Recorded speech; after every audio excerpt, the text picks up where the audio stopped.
All right, geometry students, let's look at Unit 2, Lesson 6, Side, Angle, Side, Triangle, Congruence. There are two goals for this lesson.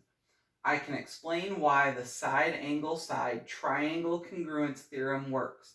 So when we try and prove triangles congruent, one of the ways that we can do that is using the side, the inscribed angle, and the other side. So the two sides that make an angle and the angle that they make. And then we can use that to show that two triangles are congruent. I can use side, angle, side, triangle congruence theorem in a proof. So a proof is just the process of showing and explaining why the two triangles would be congruent or to solve a problem.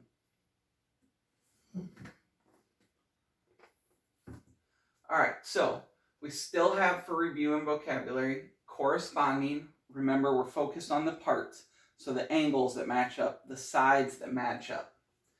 Our new word is auxiliary line. This is an extra line drawn in a figure to reveal hidden structure. So in this case, I have a triangle and I have drawn this line here in it. What it's done is it has split it into two triangles. This can also be known as the height of the triangle. It's also perpendicular here. So these are lines that can be added into figures to give us more information to help us with our situation. All right, this is a long one for a warm-up. You may, because this is hard to read, you may need to go into the online book to look up the warm-up and get this written down a little bit better and figure out what's going on. Identify each piece of given information that is used in the proof and each line in the proof where that piece of information is used. So here are givens. AB is congruent to DE, AC is congruent to DF, BC is congruent to EF, angle A and angle D are congruent, angle B and angle E are congruent, angle C and angle F are congruent, and then here's the picture that goes with. So write these down, draw that picture out. Doesn't need to be perfect, but draw it out. And then we have this proof. I'm going to read through it. Your job is to go, oh, AB is congruent to DF. That was used, and it was used in proof part number 2 or wherever it is used. All right, so proof, step 1.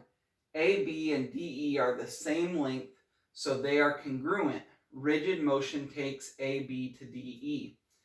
In all of these, you will see a statement and how we can kind of prove that. So we have a statement and a reason behind why that works. Use that rigid motion to triangle ABC. Image A coincides with D and B with E. So that's saying A will fall on top of D and B will fall on top of E. Reflect image of ABC across DE. So when you move this over, we can reflect it on DE. So C prime, the image of C, is on the same side of DE. So it'll be on the other side. So it's in the same area as F. Now we can't say that C and F are the same yet. There's more that goes into it.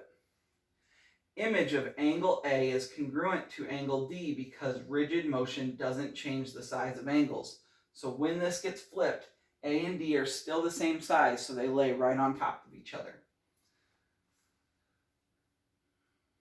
C prime must be on ray DF. So DF here, if we extend it as a ray, C has to fall on it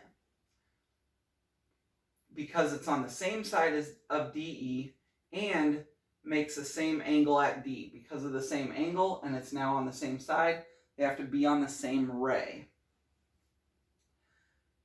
DC prime is the image of AC, and rigid motions preserve distance, so they must have the same length.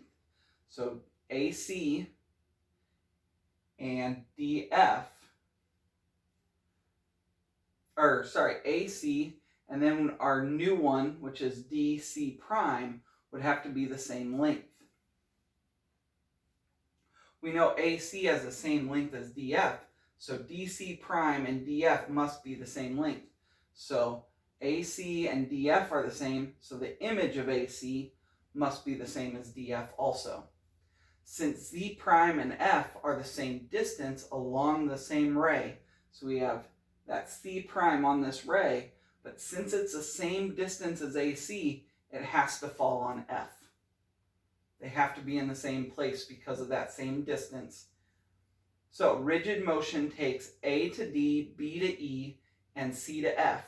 Therefore, ABC is congruent to DEF. So this is how we will be proving things. Not all will take this long. If you can't read this, look it up on the online textbook. Do what I've asked. Identify this and where these things and where they are, and bring that to class tomorrow. That will start our discussion. Thanks.